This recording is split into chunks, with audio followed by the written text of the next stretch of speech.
Welcome to Streams of Income with self-help author Ryan Rieger. For the next hour, you'll hear proven methods for how to live the multiple income streams dream. Ryan is passionate about helping others discover their gifts and start their own business. He's published 5 books, and his courses and group coaching programs have changed the lives of thousands of students all over the world.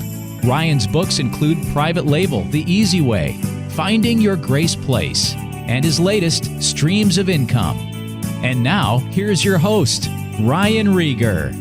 Hey guys, welcome back to the Streams of Income radio show. I'm your host, Ryan Rieger. Today we're chatting again with my coach, good friend, Ryan Horn. He did a webinar to my audience recently, and this content is so good. I said, Ryan, let's make it a podcast episode. So this is a large portion of that presentation where he talks about, it's a long title here, how to magnetically attract a flood of your dream clients without constantly chasing after people or hard pitching them, and how you can follow the same simple process to take your business to record months in the next 6 weeks. Now, this is not just for coaches. This is really for anybody in business. You need customers. In this webinar, he gives some really good tips. So here's the 3 secrets that he goes through on this episode. Secret number 1, why 99% of marketing fails and how to make yours succeed. He went over that extensively. Number 2, the number 1 question every business owner must answer to avoid failure. And 3, the key identity shift that you must make if you want to be successful. And he says most people don't realize it until it's too late. This is just really good. Most webinars, there's a lot of fluff in webinars because they're trying to sell you into other things. And Ryan's webinar is just chock full of really good, knowledgeable, actionable things that you're going to love. Here is Ryan Horn.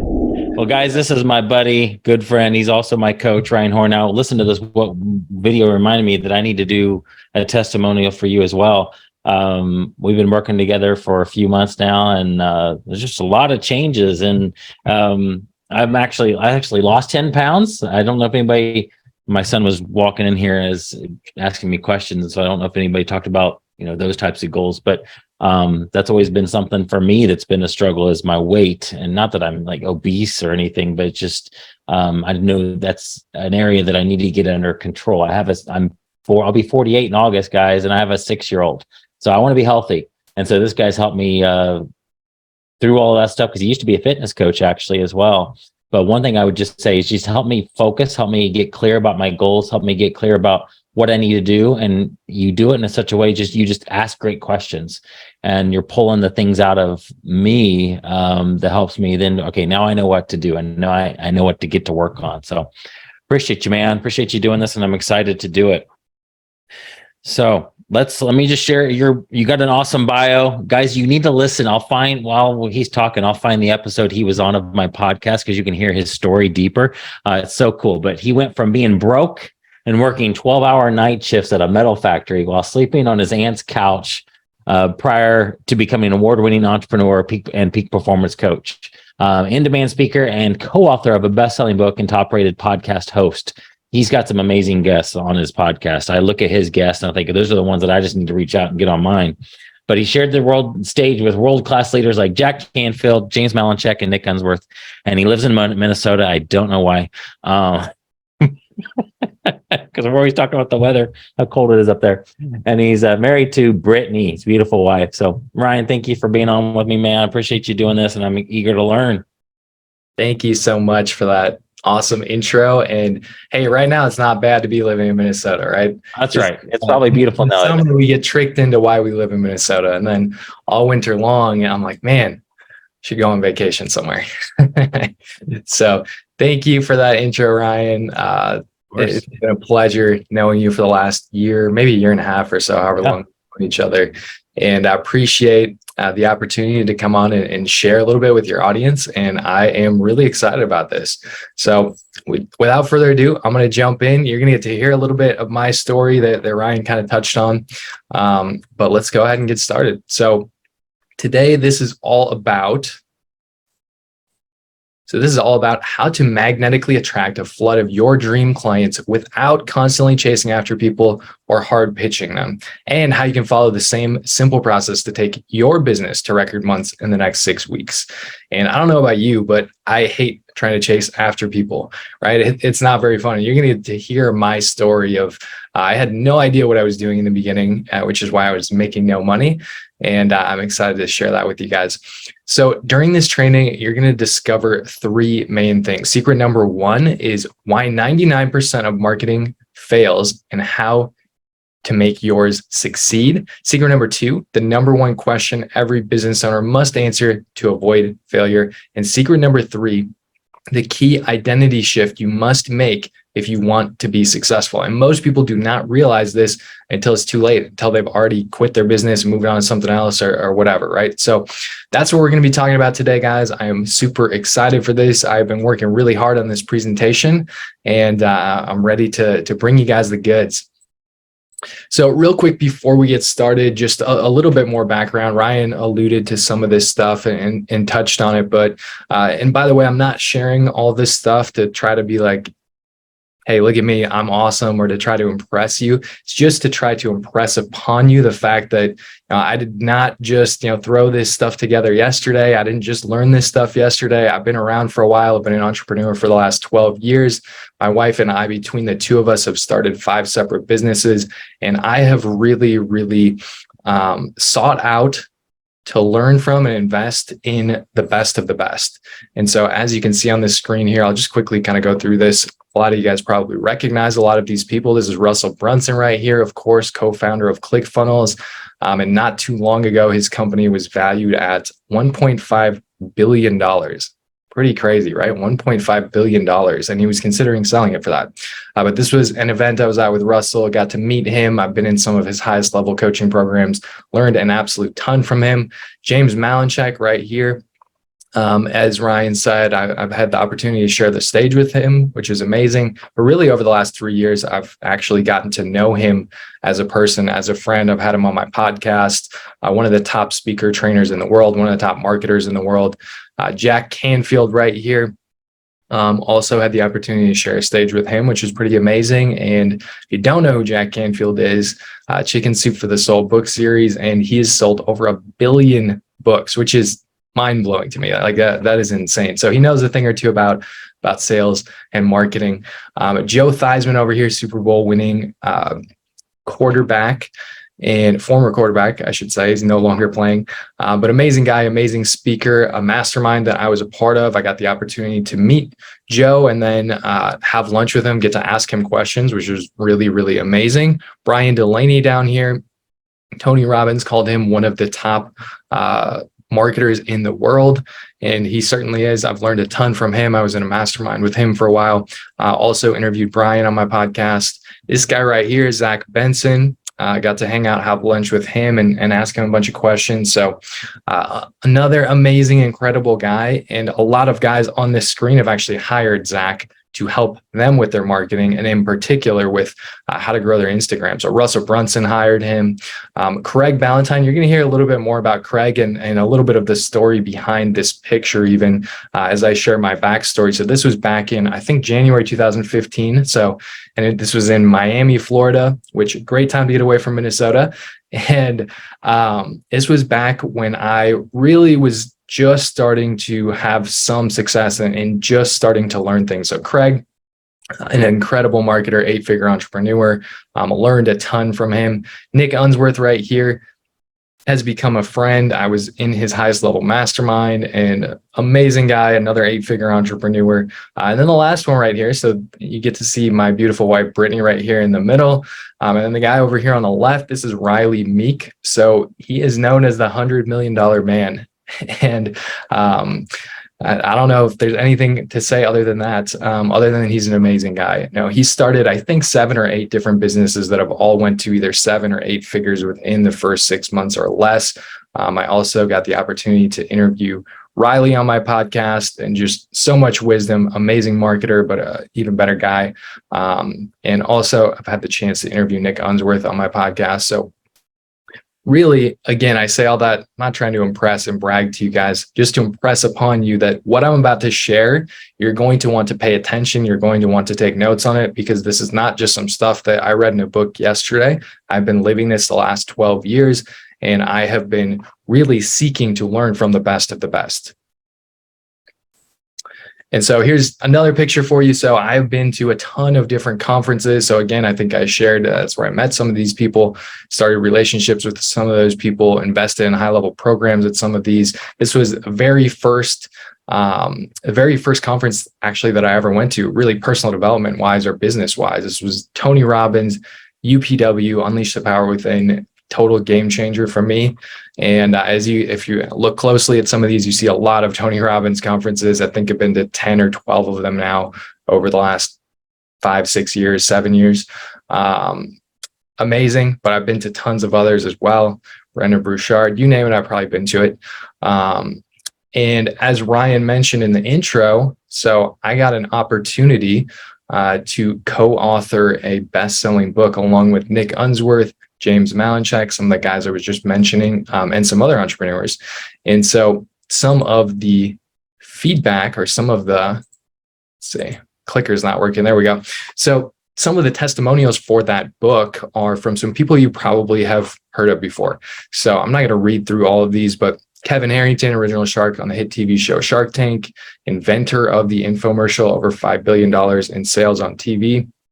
So the guy knows it. He knows a thing or two about sales and marketing, right? Brian Tracy, hopefully you guys have all heard of him, legendary speaker, author, trainer, and consultant, top-selling author of 70 books. He's spoken for 5 million people in the US, Canada, and 73 other countries. That is insane to me. He's been doing it for a while, right? But that's pretty crazy.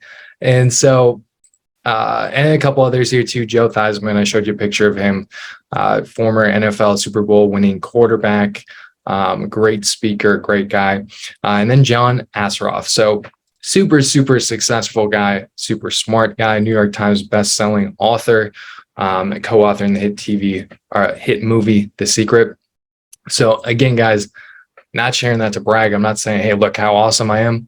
Just saying that you're going to want to pay attention to what I'm going to share here. So secret number 1, why 99% of marketing fails and how to make yours succeed. So I'm going to share a little bit of my story, and then we're going to dig into kind of the nitty gritty of that secret. So my story, as Ryan kind of mentioned, right? There was a time where I was sleeping on my aunt's couch. I was broke.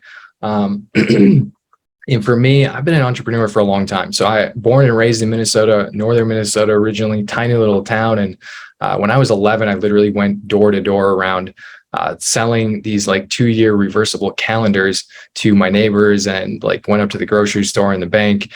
And so I've been in the world of entrepreneurship for a long, long time, right? I had a lawn mowing business, snow shoveling business, all kinds of things growing up. But I went to college because I didn't know what else to do, right? A lot of people do that, and had no idea what I wanted to do. Eventually decided, hey, I want to be a strength and conditioning coach out of college. That's my dream job. So I ended up getting a degree in exercise science, and I'm on that track. And I think it was the end of my junior year, maybe early senior year, I read this book. It's a great book. I highly recommend it. It's called The Education of Millionaires. And this guy went and interviewed a few dozen millionaires and billionaires. And these were all people that either didn't graduate college, they didn't go to college, or some of them didn't even graduate high school. So the whole point of this book was talking about how self-education is the most important type of education. Because formal education, look, I'm not going to sit here and bash it right now, but formal education did not teach me how to make money out in the real world, right? It taught me a lot of stuff, but it didn't teach me how to market, didn't teach me how to sell, didn't teach me how to actually run a business. And so long story short, that kind of got the wheels turning again for me. And I was like, man, why don't I just start my own business? I've been entrepreneurial my whole life anyway, and that sounds way better than just trying to go get a job out in some other state. It's not going to pay well. Besides, I probably need to get a master's degree if I actually really want to be considered for a job anyway.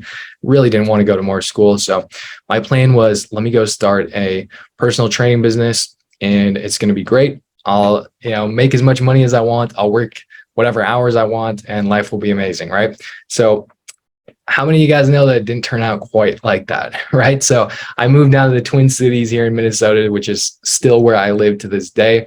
And I started this personal training business, and nothing really happened. So about 3 months in, I had contracted with this one gym, and they didn't do anything really to help me with marketing. And I didn't know what I was doing with marketing. So because I didn't know how to market, and if I luckily like got somebody that was interested in something, I also didn't know how to sell. So I didn't really make any money. The first 3 months, I think I made a total of about $200. And that was really hard because I was like, man, I am really good at what I do. Like, there are no personal trainers that have a degree in exercise science. I did an internship with a D1 football program. And I had all of this experience. I knew I could help people, and I knew that I was way overqualified compared to most other personal trainers. So I could not understand why people were not just coming to me in droves, right? And being like, Ryan, please train me, please train me. And, I'm raising my prices, and I'm like having to turn people down because I have so many people coming to me. Instead, it was like crickets. And I literally cold called every single member of the gym. It was like 500 and some people. And out of all of that work, and I hate cold calling. I don't know anybody that likes it, right? But it was not very fun. I got lots of people that were not happy that I was calling them, mostly just got voicemails and nothing, right? And I followed up with people. Out of all of that work, I got one client, which I'm grateful for that I got one client, but I had one client. So one client was not going to get it done. And so, as Ryan said, I was literally sleeping on my aunt's couch. I was broke. She was living in a 60+ condo community. So I was not even allowed to be there technically. So I'm literally like sneaking in and out in the morning and the evening, trying not to get caught by these old ladies and get reported, right? So it was an interesting time in my life. And I had all these student loans that were about to come due, ton of student loan debt. And so I had to do something to make money. So I go to this employment agency, and they placed me at this metal factory. I'm working 12-hour night shifts from 9 p.m. to 9 a.m. for $9 an hour. And man, that was humbling, from going, all right, I'm going to start this business and it's going to be amazing, I'm going to make a ton of money, to working at a metal factory, 12-hour night shift for $9 an hour. And I remember one night I was sitting there in the metal factory, I'm sitting in the break room, and I just happened to look up at the clock. And as I did, it was like 2 o'clock in the morning or something, I realized that it was my 23rd birthday. And man, that just hit me like a ton of bricks. Felt like somebody punched me in the gut, because I was like, man, what the heck am I doing here? Like, God, I know you have a plan that's greater than this for my life, right? But just felt like I was, just felt like a loser, to be honest. And I don't know if you've ever felt like you're living below your potential, or like you're letting everybody around you down, or just like you were made for more.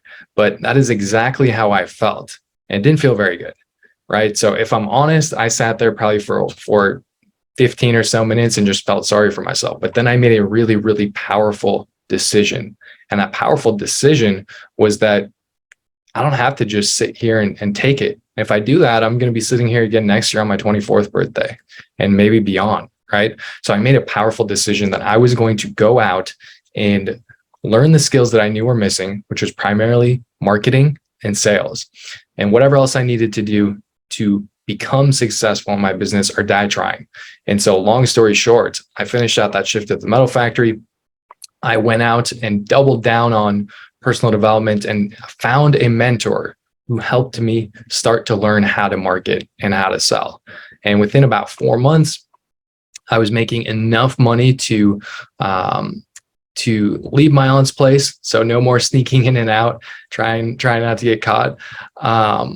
But still was not crushing it, right? So I learned enough to where I was getting some clients, but it was inconsistent and it wasn't amazing, right? And so I'm not going to go deep into the rest of this, but basically I stayed there for about the next year and a half. And ultimately, what helped me break through to the next level was finally hiring a coach. I'd put that off for so long. I had this free coaching call available to me for like a year. They reached out to me like 20 times. Finally, I was like, okay, let me jump on. Let me do this coaching call. Let me see what this is all about, because I was trying to read more books and do more things like that, trying to learn on my own. But that only took me so far. And so once I hired this coach, and by the way, I was pretty much broke. I was like, there's no way I can afford this coaching. This is a lot of money. And I didn't have it, and they needed it up front. So one thing I will share that if I were you, I would write this down. This is the biggest lesson probably that I've learned over the last 12 years of being an entrepreneur, is that it's never about resources. It's always about resourcefulness. Because I knew that in order for me to go to the next level, I needed to hire this coach. I knew it, but I quote unquote didn't have the money, right? First of all, whatever you tell yourself is what you're going to believe. But what I did was I got resourceful. I hired the coach and I doubled my business within the next 12 months. And every single area of my life got better. So long story short, that's how I got into coaching myself. But it also helped me realize that you can have all of the information, but if you're not applying it, it's not going to matter. And if you have the information, but you don't know how to apply it to your specific situation, like reading a book, it's great. You can get lots of great information, right? But you can't ask the book a question. It's not going to give you an answer back, right? So being able to say, hey, here's my situation. Here's what I think I should do, but how do I mold this to my situation? How do I, make this work for me? Right. And a big thing that Dan Kennedy is like the godfather of marketing, I would say. A lot of you probably recognize the name. So a lot of the people that I shared on the previous screen, like Russell Brunson, any top marketer that you can think of, they probably learned from Dan Kennedy. So he has a phrase that says, your business is not different. Right? Because a lot of times we go, oh, well, this is working for Ryan, but this isn't going to work for me because my business is, not the same as his and because blah, blah, blah, blah, blah, right? Instead, you should be asking yourself, how can I make this work for my business? So wanted to throw that in there as well. But again, marketing for me was absolutely huge. I was ready to quit, throwing the towel on business because it was hard and I was struggling. And it's because I did not understand marketing. And so we're going to talk and dig in a little bit deeper of, why do most people's marketing, why does it fail? Why is it just not very good? Right. And this is certainly what I fell into when I was starting out.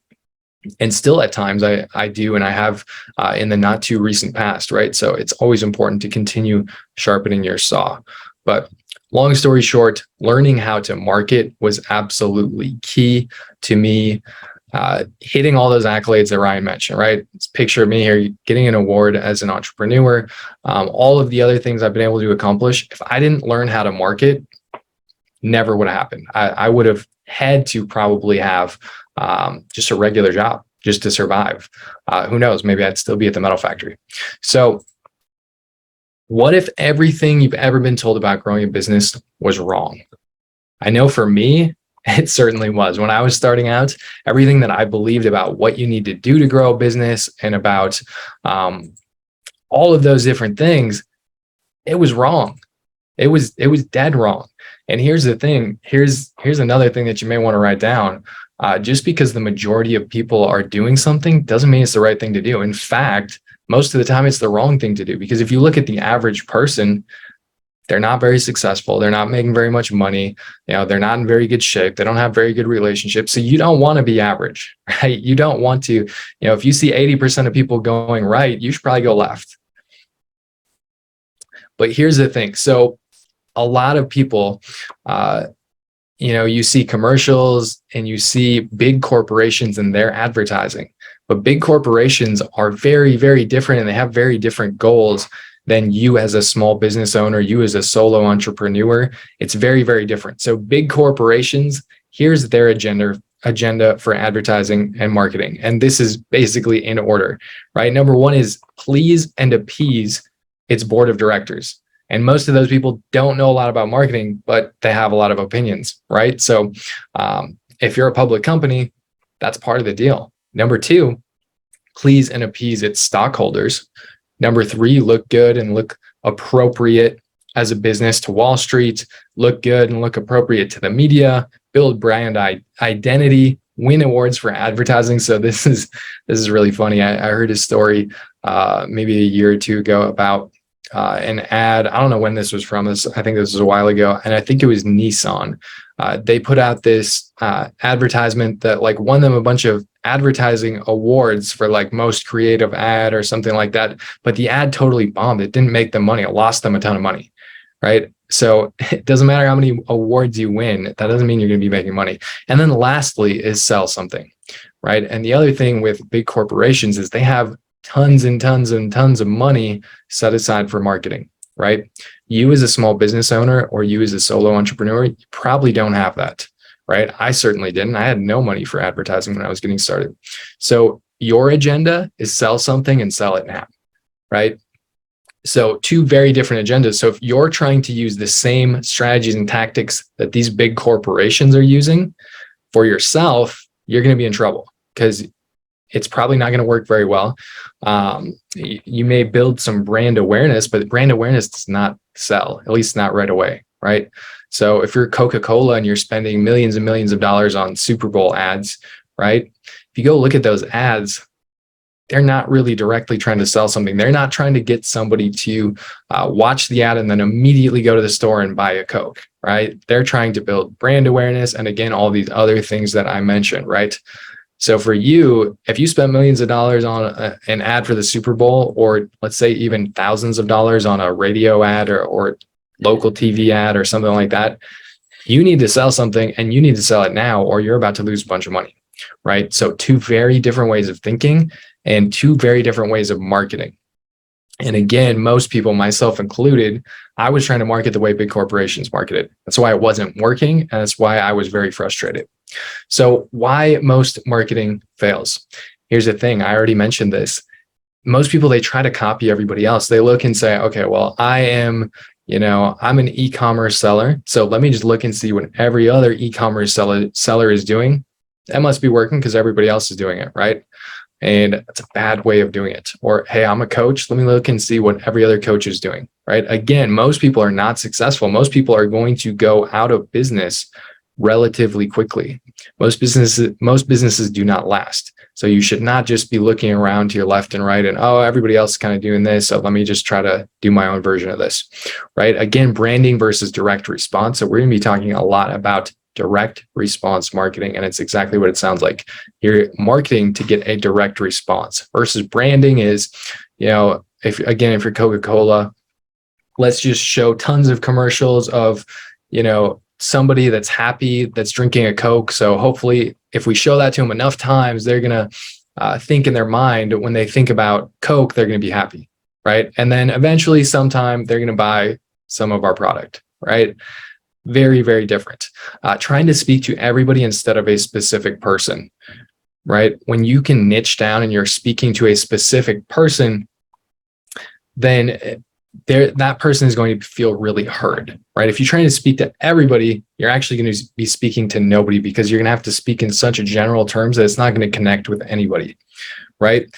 They don't understand what their customer actually wants. They either assume what they want, or again, they're just copying what everybody else does, which usually does not take into account what the customer actually wants. Like, what are the benefits the customer is looking for? What is keeping the customer up at night?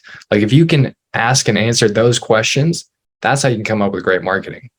Not looking and being like, oh, well, this guy, did a billboard that said, I'm awesome, so I should do the same thing, right? Talking about features instead of benefits.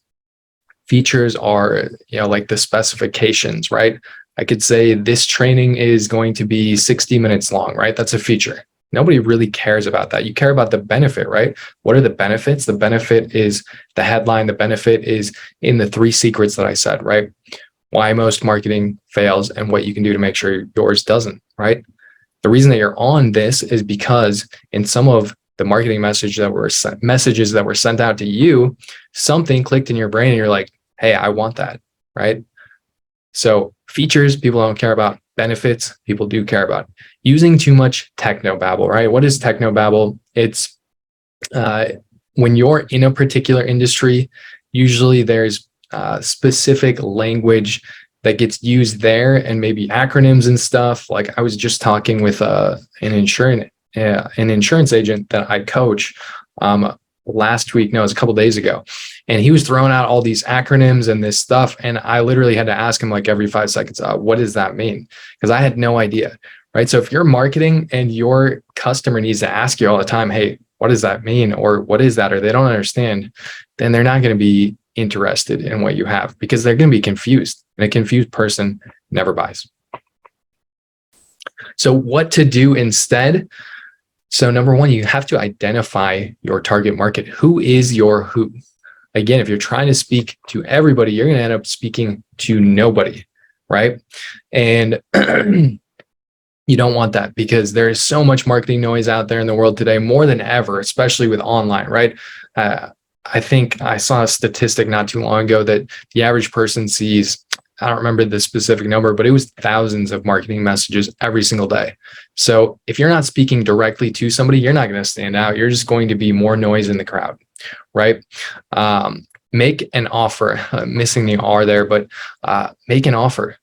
Again, if a big corporation, they're not particularly interested in direct response marketing and making an offer right now, right? They're more branding. They have tons of money to spend on it. But if you're a small business owner, you're a solo entrepreneur, you need to make offers because you need to make money, right? So make sure that all of your marketing has some kind of offer. And that doesn't mean you're offering something for sale, right? The offer could be, hey, jump on this free training, right? The offer in the emails that you were sent was, hey, jump on this free training, right? So an offer does not always have to be for money. The offer you don't make is the offer they can't take. I love that phrase. I love that quote. It comes from Myron Golden. It's not my own. But man, so if you're not putting out offers in your marketing, then something is wrong. And again, that doesn't mean, hey, try to buy this. You're trying to get somebody to buy something, right? It's just getting them to take the next step. Ask yourself this question: what's in it for them? Because all your customer, your prospect, all they care about is what's in it for me, right? They don't care about all that other stuff. I'm going to give you an example of marketing from a real estate agent here, the right way to do it and the wrong way to do it here in a minute. And you're going to see very clearly that one person was asking themselves what's in it for them, and the other person was not, right? So make sure your headlines, your communications are benefit rich. Enter the conversation that's already happening in their mind. So this comes down to psychographics. You need to dial in the psychographics, not just the demographics. So most people, if you ask them, hey, who's your target person? They'll say, oh, well, it's somebody who's, it's a guy who's 35 to 45 years old. He makes 100K or more, and he lives in the suburbs, right? That's the demographics, and that's a good start. It's better than having just, hey, I help everybody. My product, my service, it can help everybody. So I don't, discriminate, right? That's better than nothing. But the psychographics, this is what really separates the people that understand marketing and that make a lot of money versus the people that don't. So psychographics is getting inside of their head. It's asking the questions like, what keeps them up at night? What are their 3 biggest frustrations, right? Things like that. Because when you can answer that, then you can use those answers to power your marketing, and they are going to feel very heard by your marketing. They're going to be like, man, this guy gets me. He understands me, because you are literally entering the conversation they're already having with themselves, right? And so when you can do all those things, you go from the annoying pest, the person who is, just like, hey, buy my thing. Hey, buy my thing. Hey, buy my thing, right?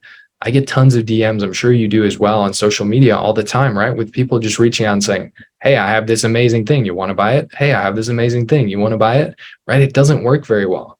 So instead of being the annoying pest or the person that's cold calling like I was, you get to be the welcome guest, right? Because when you show up and deliver something of value, suddenly you're not a pest. You're a welcome guest, because you're helping them, right? And you're helping them with what they actually want, not what you think they want. All right, branding. So I put up Coca-Cola, right? Just some people drinking Coke and the lady is smiling, right? There's no offer there. There's really none of the things that I mentioned, right? And here is direct response marketing versus traditional advertising. This is such a good example. So the one on the left, your home sold, guaranteed, or I'll buy it. There's no picture of the guy. There's no anything, right? But if you're trying to sell your house, man, if I was trying to sell my house and I really wanted to sell it, really needed to sell it, I'd be calling that guy, right? I don't know about you, but the reason why is because he is speaking to what the person that's trying to sell their house wants. What do they want? They want it sold, and they want it sold guaranteed. So they know that if this guy doesn't sell it for them, then he's going to buy it. So, okay, great. They're going to be off the hook either way. They don't care if he buys it or somebody else buys it, right? So that is fantastic. And that, by the way, comes from Craig Proctor. He was, and he invented that. You see other real estate agents that use that now, some type of guaranteed offer. But he's the original one that invented that back in the 1980s. And because of that, literally, this one thing, we're going to talk about what a USP is here in a minute, but because of that one thing, he became the #1 RE/MAX results real estate agent in the world for 22 consecutive years. Right? That is crazy. But guess what? He started out, his story is he started out trying to do things like the guy on the right, just a picture of him with like some phrase about how awesome he is. Right? And he was losing tons of money on advertising. He was about to quit because it wasn't working. Right? But this guy, and not to pick on this guy, I have no idea who this guy is. I just randomly found this on Google. But you see this a lot, right? And it's not just real estate agents. You see this all over the place. Not just another realtor, a man who cares. Well, how do we know he cares? Unless you personally know him, how do you actually know that he cares? So there could be 50 other real estate agents that have the same thing. How are you going to pick one over the other, right? This is somebody that does not understand their customer and doesn't understand what their customer wants. Their customer, of course, you want a realtor that cares, but what you really want is to get your home sold, right? So this is a great example of traditional advertising versus direct response. And you see it all the time. You know, if you look, really, if you look anywhere, you look at billboards, you look in newspapers, you look in Val packs that you get in the mail, you look online everywhere. The people that do not understand marketing, or they're trying to do traditional advertising, like they're trying to advertise like a big brand versus trying to advertise like somebody who needs to sell something now. They'll put things like, man, since 1953, right? Been in business 50 years, or things like this, right? We really care, right? Or like those type of things. And they're probably very genuine. They probably really do care, right? But that's not what their customer cares about. And ultimately, that's all that matters.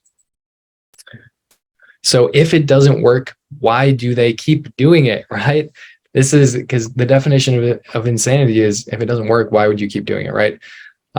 It's doing the same thing that doesn't work over and over again, right? It's like beating your head against a wall trying to open a door, or beating your head against a door trying to open it, right? I mean, if you beat it against there enough times, you might knock it down, right? But there's a much better way of doing it. So why do they keep doing it? Because everyone else is doing it. Right? Because, you know, XYZ person is doing it, you know, this person in my industry is doing it, this person in my industry is doing it, whatever. So it seems like the right thing to do, right? They don't have a better strategy to attract customers, so they'll just do what everybody else is doing, right? Or what they quote unquote think works. Or this is where a lot of people that have advertising campaigns will come and prey on you if you're this type of person. Hey, you want us to go put out 5,000, door hangers for you? If you don't understand marketing and you just put on the door hanger, hey, I'm a great guy, buy, sell your home with me, right? You're going to just have wasted a lot of money. They think, quote unquote, it's the right thing to do, right? And they don't know what else to do, right? They don't know what else to do, but there is something else to do. And that thing is direct response marketing. All right, secret number 2, the number 1 question every business owner must answer to avoid failure. And here's what it is right now. You're definitely going to want to write this down, screenshot this, whatever you want to do. So here's the question. Why should I, your prospective customer, choose to do business with you versus any and every other option available to me, including doing nothing at all? Right? Including doing absolutely nothing at all. Because a lot of people will do nothing at all, right? But if you don't give them a compelling reason to do business with you specifically, instead of your competitor, or instead of somebody else, or instead of just doing nothing at all, then they're not going to do anything at all, right? And this comes from Dan Kennedy. Again, I mentioned him before.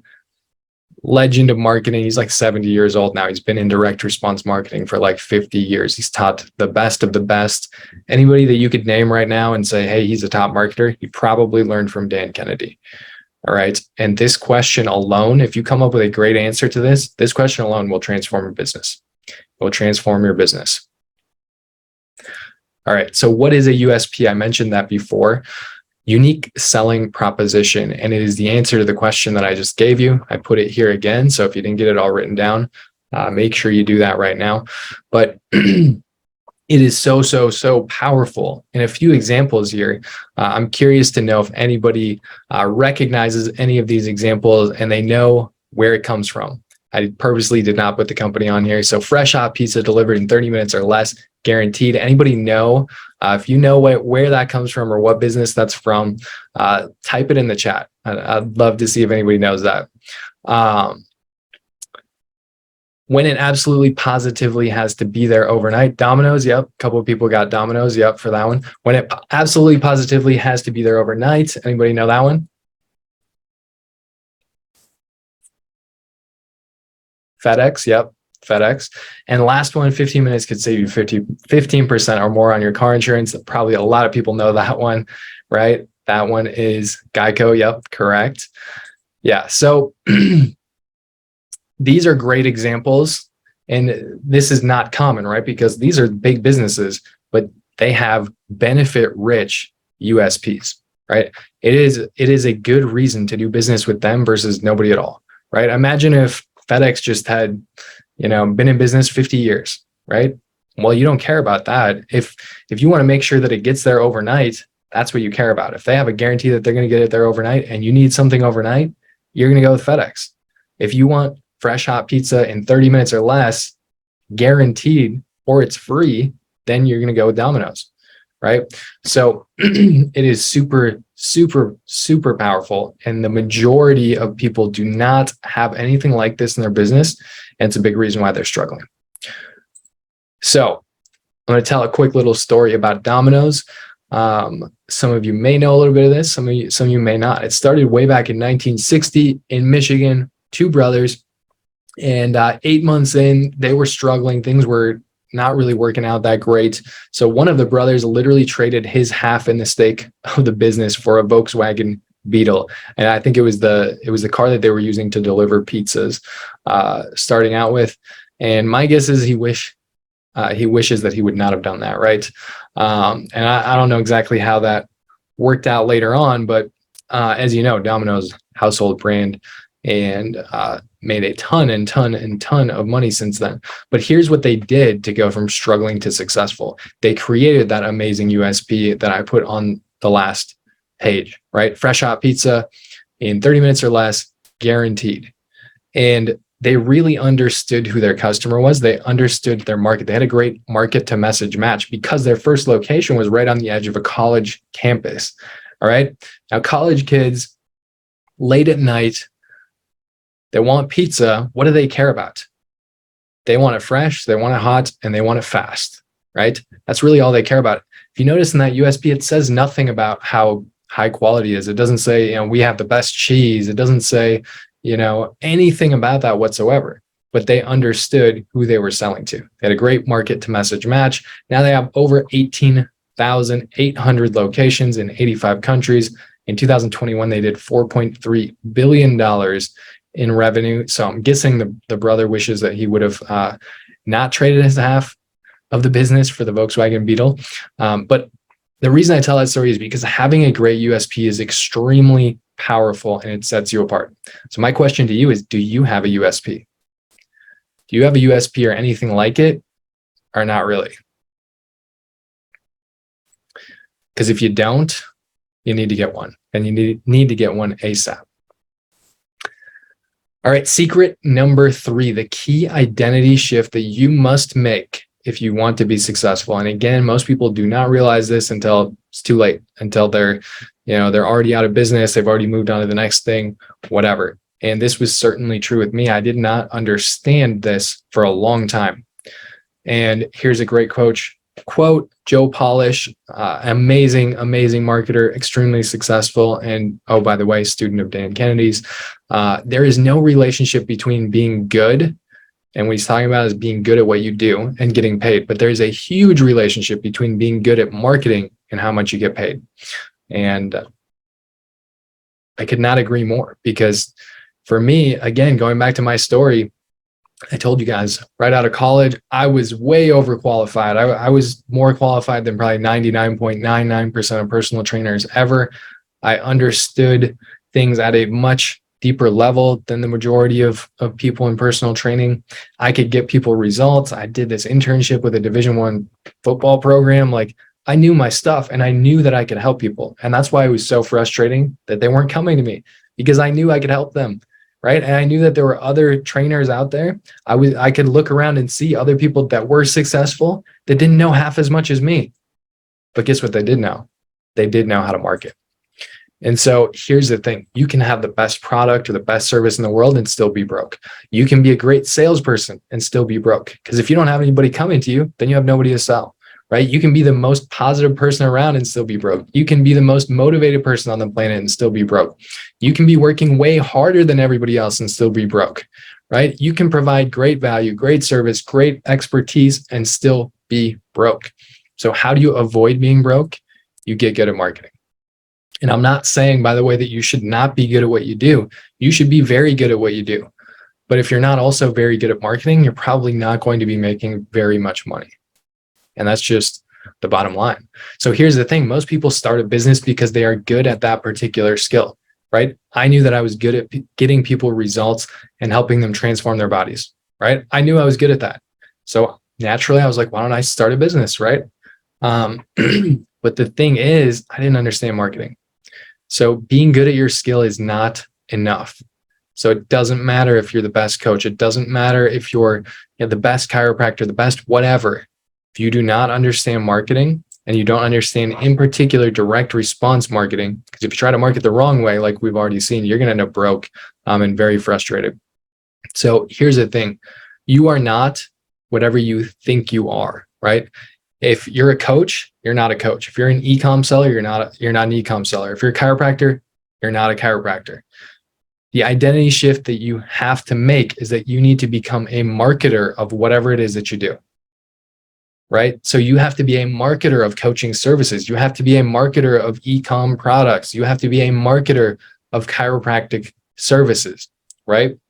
So that is the huge identity shift. And that is the thing that so many people, and for me for a long time, I didn't buy into that. I didn't understand that. And I definitely did not put that into practice. And because of that, I was broke for a long time, right?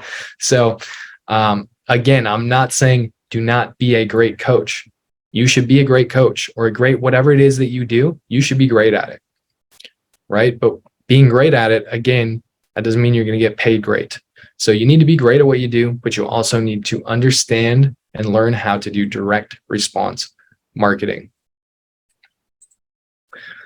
All right, guys, we've been going for 45 minutes or so now, and you may feel a little bit like this guy, right? Like trying to drink out of the water hose, like, right? Because I have been throwing a lot of stuff at you real quick, and hopefully you've been learning a lot. Hopefully you've been having some breakthroughs in how you're thinking about things and having some aha moments like, oh man, well, this makes sense. I've been struggling because I've been trying to market like a big corporation. So I hope that's the case. But let me ask you guys a question. Would you like to take a look at something very special that I put together for you guys to help you learn how to do direct response marketing and help you implement it in your business right now so you can start having leads come to you instead of you having to reach out, chase after them, do cold calling, whatever, all the things that nobody likes doing, right? So are you ready to grow your business and make more money, right? Hopefully everybody is saying yes to that one, right? I want to grow my business and make more money. So here's what I put together for you guys. Very excited about this. And I think you guys are going to love this. So here's the primary thing. It's a 5-week marketing plan implementation masterclass. And it's implementation for a reason, because this is not just going to be 5 weeks of me sitting there and training you and saying, okay, here's exactly what you should do. Here's how to figure out what your USP is. Here's how you do this. Here's how you do that. There's going to be a component of that, but then we are immediately going to go into implementation. So you are going to leave those calls having figured it out. You're going to leave those calls with a workable USP. with a workable target audience, right? You're not just going to learn and then, all right, here you go on your own. Hopefully you can figure it out, right? So it's all about, there's going to be some training each week, but then there's also going to be implementation where you're going to do it live together at the same time. And you're going to be able to ask me questions, get feedback, and it's going to be amazing because again, it doesn't matter how much you know. You probably already know a lot, right? You maybe even already know enough, but are you applying it, right? Are you applying it is the key question. So here's just a quick overview of what's going to be happening on the 5 weeks. So week number 1, we're going to be talking about knowing your customer, right? On a deep level. We mentioned some of this already, digging into not just the demographics, but the psychographics. And I have a whole list of amazing questions that you are going to want to know the answer to for your particular customer. And when you do, you're going to be able to create amazing marketing that really speaks directly to them instead of just falling on deaf ears because it's very generic. Week number 2, we're going to be talking about creating your unique selling proposition, your USP. So we're going to dig into that really deep. And how do you figure out what yours is? Some great questions on that as well. And again, it's going to be implementation. So you're going to be walking away with at least version 1.0 of your USP. Right. Week number 3 is creating your marketing message. So this is where we start to put a little bit of this stuff together. Week number 4 is power offers. So you guys are going to love this because this is basically how do we take, once you've figured out some of the basic stuff like a USP, you understand your customer, those types of things, you can put together something that I call power offer. This is basically like a 1-sentence offer that you can literally go, once you figure this out, you can literally go post this on your Facebook, your Instagram, wherever, and start getting leads and clients from it right away. I just did something like this on my Facebook, maybe, I don't know, 3-4 months ago, maybe it was longer ago than that. I made a post like this, and I don't post on social media very often. So not even very many people saw it, but I think I ended up getting at least 2 clients from it immediately, right? So once you know how to do that, it is incredibly powerful. Week number 5 is really putting it all together. So you're going to be learning all these different things. And then how do we put it all together in a system that you can go out and start using right now that's going to start bringing clients into you, right? Because it's great to know all the pieces. It's great to have the USP, great to understand your customer. But then how do we actually put that into a system so we can deploy it and go out and starting using it? You've been listening to Streams of Income with self-help author Ryan Rieger. From right here in the Dallas Metroplex, Ryan teaches several entrepreneurial courses and group coaching programs to students all over the world. Be sure to listen next week at the same time for Streams of Income with Ryan Rieger.